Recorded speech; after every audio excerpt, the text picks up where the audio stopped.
Then, so you were telling me about why you agreed to be a host. Tell me again, please. Because we have a personal connection and I've known you forever, so I felt like I wanted to help. I'd also like to do something weird and off the wall and a bit strange and something new that perhaps friends haven't heard of previously. So then tell me about, you said yes, and then you went off to kind of tell your friends.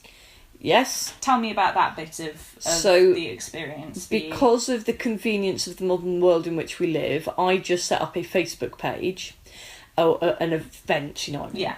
And then I invited people to the Facebook event that I thought would be interested. Some of them got back to me, some of them didn't bother getting back to me.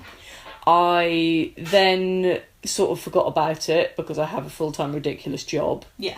And then it got to about 2 weeks before the event itself, and I sent out an all-staff email at school saying, I'm having a friend to come and read poetry in my front room, who feels up for it?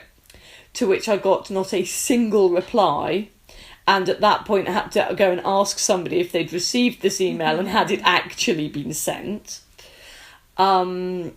And then I spoke to you about 4 or 5 days before you were coming, and we got to the point of, are there going to be enough people? Yeah. Because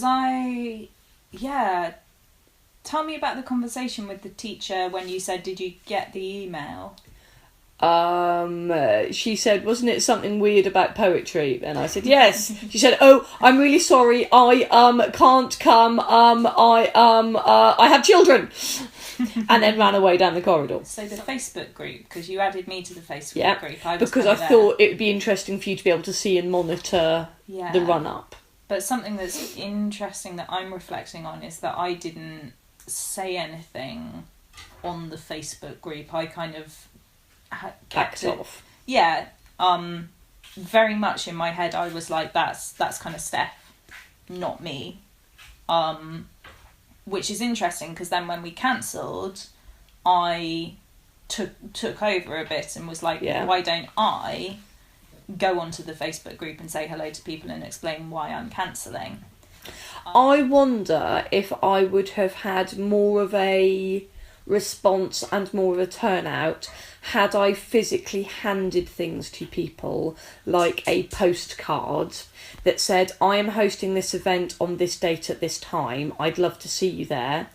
And then I pinpointed members of staff around school and gave those postcards to those people.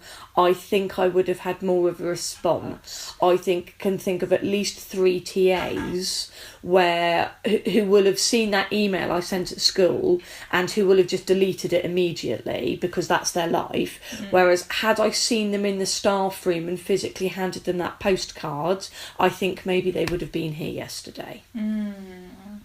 But I appreciate that as a start-up cost and as a concept, that's a lot more expensive. Oh God, I've got business cards. It would have been, which would have, made an easy little, here is a thing. Because what you're describing, what you're saying, this would have worked, is basically the theory of the show. The theory of the show is hand to hand.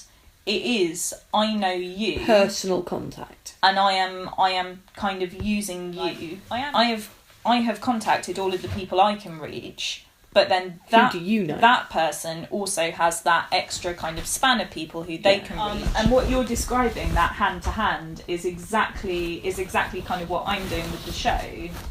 So what you're saying is you sent and you talked about an all-staff email, and I was thinking, oh God, the institution I work in, I get those all-staff emails, and if I might skim read the... Of course you do. No, the ones that I have a personal interest in. So the drama department, the art department, because I am an artist. Yeah. If the college is taking a show to Fringe, it's personally of interest to me. Have I been and seen the college? No.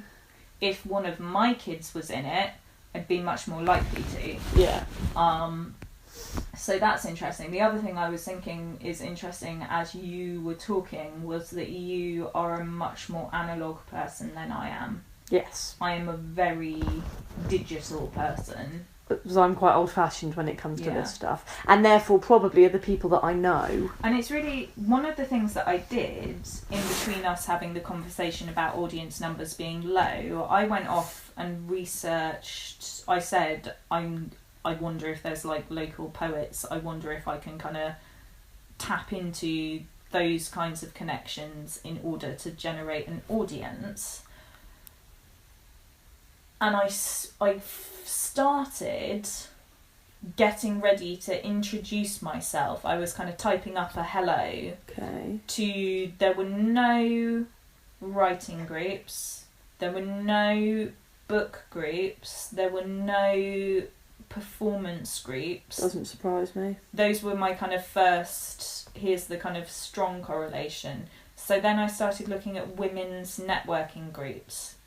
And there were a couple of like ladies get together and have coffee groups. Okay. And I was drafting this hello contact to one of those people, wrote a draft, and then thought, this is not going to work because it's the same as the email that you sent out. Yeah, pretty much. It's a kind of... Hello, random person. It's not personalised enough. Yeah. It's not hand-to-hand enough.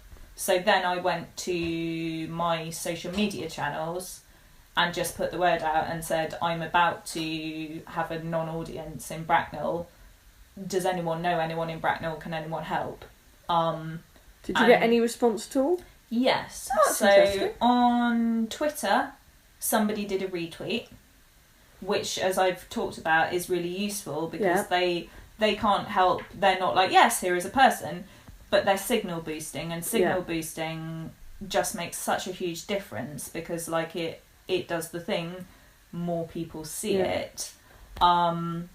Somebody on Facebook who is another poet and a friend of mine tagged people, so he commented underneath and kind of went, oi friends, this friend, this friend, this friend, would this be of interest to you? So that was the response.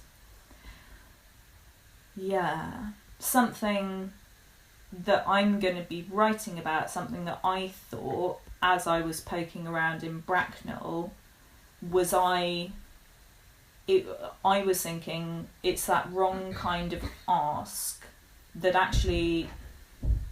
Now, how do I explain this?